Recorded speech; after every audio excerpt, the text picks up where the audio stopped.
Hello guys, welcome to my new channel Exam Base. मैं आपके लिए आज पॉलिटी सब्जेक्ट का संघ एवं इसका क्षेत्र चैप्टर लेकर आई हूँ। ये तो सभी जानते हैं कि जो पॉलिटी है वो हर एग्जामिनेशन के लिए एक इम्पोर्टेंट रोल प्ले करती है और मार्केट में हिंदी मटेरियल बहुत कम अवेलेबल हैं। मैं आपके लिए पॉलिटी में हिंदी कंटेंट लाई हूँ जो हिंदी मीडियम के बच्चों को काफ़ी हेल्प करेगा आजकल के कॉम्पिटिटर्स एग्जामिनेशंस के लिए। जो ये संघ एवं इसका क्षेत्र है, इसके अंदर ये 5 टॉपिक आते हैं। सबसे पहला है राज्यों का संघ, दूसरा है राज्यों की पुनर्गठन संबंधी संसद की शक्ति, तीसरा है देशी रियासतों का एकीकरण, चौथा है राज्यों का पुनर्गठन और पांचवा है संवैधानिक प्रावधान। सबसे पहले हम राज्यों के संघ की बात करते हैं कि ये क्या होता है।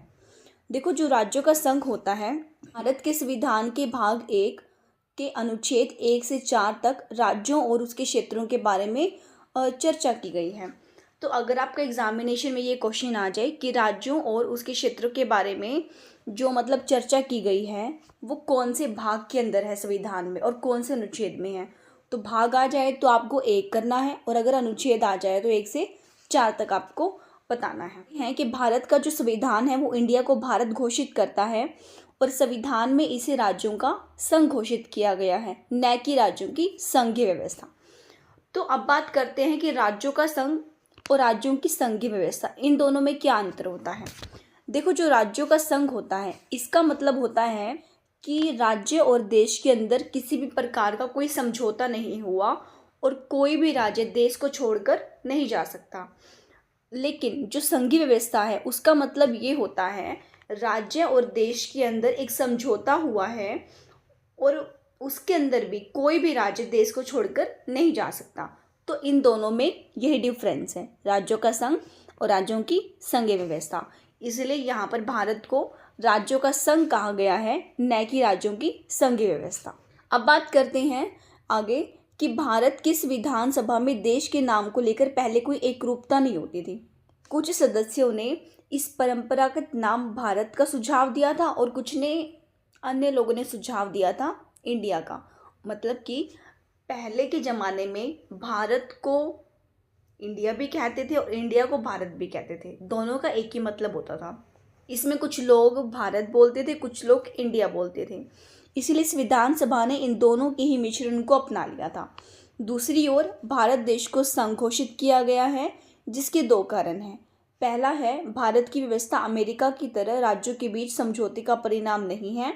दूसरा है, राज्यों को देश से अलग होने का अधिकार नहीं है।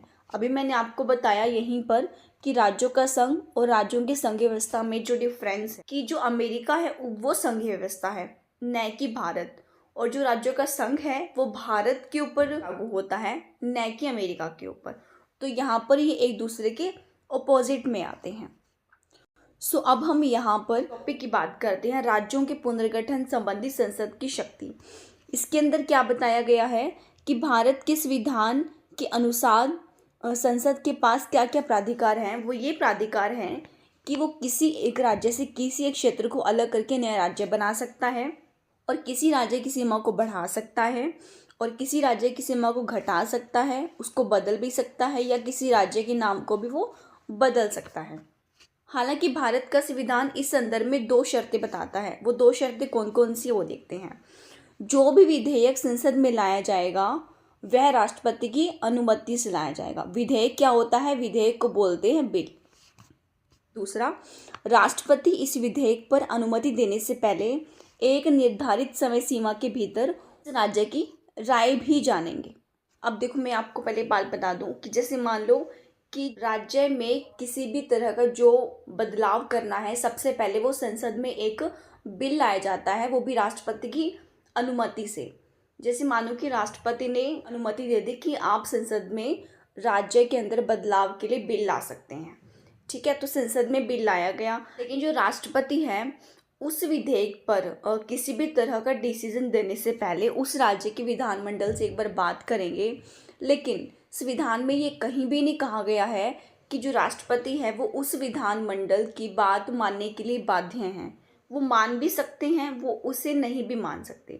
वैसे ही यहाँ बताया गया है कि राष्ट्रपति उस विधेयक पर अनुमति देने से पहले एक निर्धारित समय सीमा के भीतर उन राज्यों की राय भी जानेंगे और राष्ट्रपति राज्य विधानमंडल के विचारों को मानने के लिए बाध्य नहीं है।